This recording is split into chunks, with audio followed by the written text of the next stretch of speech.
मनुष्य ने बहुत प्रगति की है।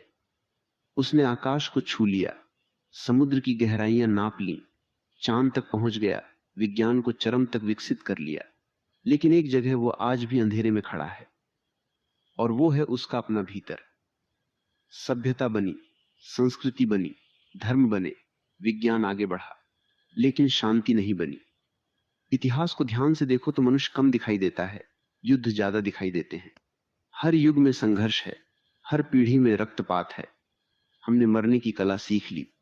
एक बटन दबे और लाखों लोग समाप्त हो सकते हैं, लेकिन जीने की कला अब भी अधूरी है। हमने मशीनें बनाई और स्वयं मशीन जैसे हो गए। हमने हथियार बनाए और दिल पत्थर जैसे हो गए। ये कैसी प्रगति है जहां बाहर रोशनी है और भीतर अंधकार। मनुष्य डर में जीता है। डर से सुरक्षा जन्म लेती है, सुरक्षा से हथियार बनते हैं, हथियार से अविश्वास बढ़ता है और अविश्वास से युद्ध पैदा होता है। यह एक दुष्चक्र है जो सदियों से चल रहा है। यदि कभी तीसरा विश्व युद्ध हुआ तो वह दो देशों का युद्ध नहीं होगा, वह पूरी पृथ्वी के अस्तित्व पर प्रश्न चिन्ह होगा। आज के हथियार केवल सैनिकों को नहीं मारते, वे पेड़ों को जला देंगे, नदियों को विषैला कर देंगे, हवा को भी आग में बदल देंगे। जीवन का ताना बाना राख हो सकता है। और विडंबना यह है कि जिस पृथ्वी ने हमें जन्म दिया, उसी को नष्ट करने की तैयारी हम कर रहे हैं।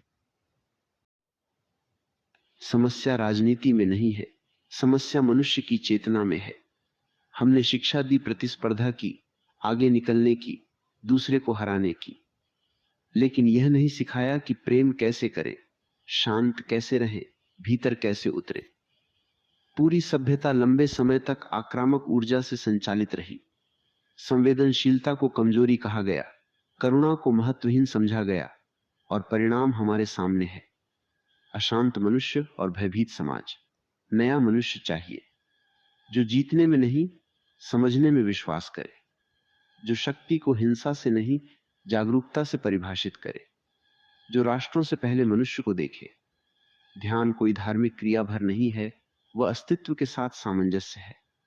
यदि भीतर शांति नहीं होगी तो बाहर शांति कभी नहीं आएगी। युद्ध पहले मन में जन्म लेता है, फिर सीमाओं पर दिखाई देता है।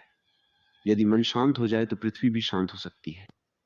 समय आ गया है कि हम तकनीक से आगे बढ़ें और चेतना की ओर लौटें, अन्यथा भविष्य केवल इतिहास की पुनरावृत्ति होगा, और इस बार शायद आखिरी। यदि तीसरा विश्व युद्ध हुआ तो वह केवल सीमाओं का युद्ध नहीं होगा, वह मनुष्य की चेतना की पराजय होगी। पहले युद्ध तलवारों से लड़े गए, फिर बंदूकों से, फिर बमों से। युद्ध बटन से होगा और परिणाम होगा पूर्ण विनाश। लेकिन समझने वाली बात यह है, युद्ध अचानक नहीं होता, वो धीरे धीरे हमारे भीतर पनपता है। जब तुम क्रोधित होते हो, जब तुम किसी से घृणा करते हो, जब तुम बदला लेने की सोचते हो, उसी क्षण युद्ध का बीज बो दिया जाता है। राष्ट्र वही करते हैं जो व्यक्ति भीतर करता है। यदि व्यक्ति शांत नहीं है तो दुनिया शांत नहीं हो सकती। आज मनुष्य ने विज्ञान को विकसित किया है लेकिन स्वयं को नहीं समझा। वह चांद पर पहुंच गया लेकिन अपने हृदय तक नहीं पहुंचा। उसने परमाणु को तोड़ दिया लेकिन अपने अहंकार को नहीं तोड़ा। जब तक अहंकार जीवित है, युद्ध की संभावना भी जीवित है। तीसरा विश्व युद्ध केवल हथियारों से नहीं होगा, वह अहंकारों की टक्कर से होगा। और अहंकार अंधा होता है, उसे न जीवन दिखाई देता है। भविष्य, यदि ऐसा युद्ध हुआ तो केवल मनुष्य नहीं मिटेगा, संस्कृतियां मिटेंगी, कला मिटेगी, संगीत मिटेगा, मानव सभ्यता की स्मृतियां मिट जाएंगी। लेकिन मैं तुम्हें डराने के लिए नहीं कह रहा, मैं तुम्हें जगाने के लिए कह रहा हूं, क्योंकि अभी भी समय है। यदि व्यक्ति बदल जाए तो दिशा बदल सकती है। ध्यान कोई विलासिता नहीं है, वह आवश्यकता है। जागरूकता कोई आध्यात्मिक फैशन नहीं है, वो मानव अस्तित्व की सुरक्षा है। जब मनुष्य भीतर से शांत होगा तभी बाहर शांति संभव होगी। और याद रखो, युद्ध का अंत किसी संधि से नहीं होगा, युद्ध का अंत चेतना के परिवर्तन से होगा। इसलिए प्रश्न यह नहीं है कि तीसरा विश्व युद्ध होगा या नहीं, प्रश्न यह है, क्या मनुष्य समय रहते जागेगा? यदि तीसरा विश्व युद्ध हुआ तो वह केवल देशों के बीच की लड़ाई नहीं होगी, वह मनुष्य की पूरी चेतना का पतन होगा। पहले युद्ध सीमाओं के लिए लड़े जाते थे, फिर विचारधाराओं के लिए, फिर सत्ता के लिए, लेकिन अब युद्ध अस्तित्व के लिए होगा। यह युद्ध किसी सैनिक की बहादुरी का प्रमाण नहीं होगा, यह विज्ञान की अंधी दौड़ और मनुष्य के अनियंत्रित अहंकार का परिणाम होगा। आज मनुष्य के पास ऐसी शक्ति है जो कुछ ही क्षणों में पूरी पृथ्वी को जला सकती है। लेकिन प्रश्न यह नहीं है कि हथियार कितने शक्तिशाली हैं, प्रश्न यह है कि उन्हें चलाने वाला मन कितना अंधा है। जब चेतना अचेत होती है तब शक्ति विनाश बन जाती है। जब भीतर करुणा नहीं होती तब बुद्धि खतरनाक हो जाती है। मनुष्य ने परमाणु को विभाजित करना सीख लिया, लेकिन उसने अपने भीतर के क्रोध को विभाजित करना नहीं सीखा।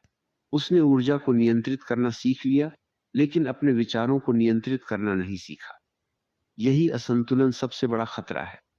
यदि युद्ध हुआ तो केवल शहर नष्ट नहीं होंगे, विश्वास नष्ट होगा। केवल इमारतें नहीं गिरेंगी, मनुष्य का आत्मविश्वास गिर जाएगा। केवल पेड़ नहीं जलेंगे, आने वाली पीढ़ियों की आशा जल जाएगी। कल्पना करो एक ऐसी सुबह की जब सूर्य तो उगे लेकिन देखने वाला कोई न हो, हवा चले लेकिन सांस लेने वाला कोई न हो, नदियां बहें लेकिन उनके तट पर बैठकर गीत गाने वाला कोई न हो। युद्ध केवल शरीरों को नहीं मारता, वो संभावनाओं को मार देता है। एक बच्चा जो वैज्ञानिक बन सकता था, एक कलाकार जो नई धुन रच सकता था, एक संत जो मानवता को नई दिशा दे सकता था, सब राख में बदल सकते हैं। और ये सब इसलिए कि मनुष्य अपने भीतर के अंधकार को पहचानने को तैयार नहीं। तुम सोचते हो युद्ध सरकारें करती हैं, लेकिन सरकारें मनुष्यों से बनी हैं। राष्ट्र वही करते हैं जो व्यक्ति अपने भीतर करता है। जब तुम क्रोध में किसी को अपमानित करते हो, तब तुम छोटे स्तर पर वही करते हो जो युद्ध बड़े स्तर पर करता है। जब तुम बदला लेने की भावना रखते हो, तब वही ऊर्जा विश्व राजनीति में विस्फोट बन जाती है। इसलिए तीसरा विश्व युद्ध किसी संसद में नहीं जन्म लेगा, वह मनुष्य के मन में जन्म लेता है। यदि मनुष्य का मन शांत हो जाए तो कोई युद्ध संभव नहीं। लेकिन मन अशांत है क्योंकि उसे लगातार तुलना सिखाई गई है, प्रतिस्पर्धा सिखाई गई है, आगे निकलने की दौड़ सिखाई गई है। शिक्षा ने जानकारी दी लेकिन बुद्धि नहीं दी। शिक्षा ने तकनीक दी लेकिन विवेक नहीं दिया। और जब तकनीक विवेक से अलग हो जाती है तब वह विनाश का कारण बनती है। आज दुनिया में भय का वातावरण है। हर राष्ट्र दूसरे से डरता है। हर देश अपने हथियारों को बढ़ा रहा है ताकि वह सुरक्षित रह सके। लेकिन यह कैसी सुरक्षा है जो दूसरों को असुरक्षित करके मिलती है? यह वैसा ही है जैसे कोई व्यक्ति अपने घर की दीवारें ऊंची करता जाए और अंततः स्वयं ही कैद हो जाए। हथियार सुरक्षा का भ्रम देते हैं, शांति नहीं देते। शांति आती है विश्वास से और विश्वास आता है जागरूकता से। जब तक मनुष्य स्वयं को नहीं समझेगा तब तक वह दूसरों को समझ नहीं सकता, और जब तक समझ नहीं होगी तब तक संघर्ष रहेगा। तीसरा विश्व युद्ध केवल भौतिक नहीं होगा, वह मनोवैज्ञानिक भी होगा। लोग भय में जिएंगे, संदेह में जिएंगे, भविष्य के प्रति असुरक्षा में जिएंगे। बच्चे युद्ध की कहानियों में नहीं, युद्ध की वास्तविकता में बड़े होंगे। और भय में पला हुआ मनुष्य फिर हिंसक बनता है। इस प्रकार युद्ध स्वयं को पुनः जन्म देता है। यह एक चक्र है। हिंसा भय को जन्म देती है, भय हिंसा को। इसे तोड़ने के लिए केवल राजनीतिक समझौते पर्याप्त नहीं है, इसके लिए चेतना का परिवर्तन आवश्यक है। तुम्हें यह समझना होगा कि युद्ध कोई अनिवार्यता नहीं है, वह एक संभावना है, और संभावना को बदला जा सकता है यदि व्यक्ति ध्यान करे, यदि व्यक्ति अपने भीतर के क्रोध और अहंकार को देखे, यदि वह समझे कि उसका वास्तविक शत्रु बाहर नहीं भीतर है, तो दिशा बदल सकती है। ध्यान कोई धार्मिक कर्मकांड नहीं, वह आत्मदर्शन है। जब तुम स्वयं को देखते हो तब तुम्हें पता चलता है कि तुम्हारा क्रोध कितना क्षणिक है, तुम्हारी घृणा कितनी अस्थायी है, तुम्हारा अहंकार कितना भ्रम है। यह समझ ही परिवर्तन की शुरुआत है।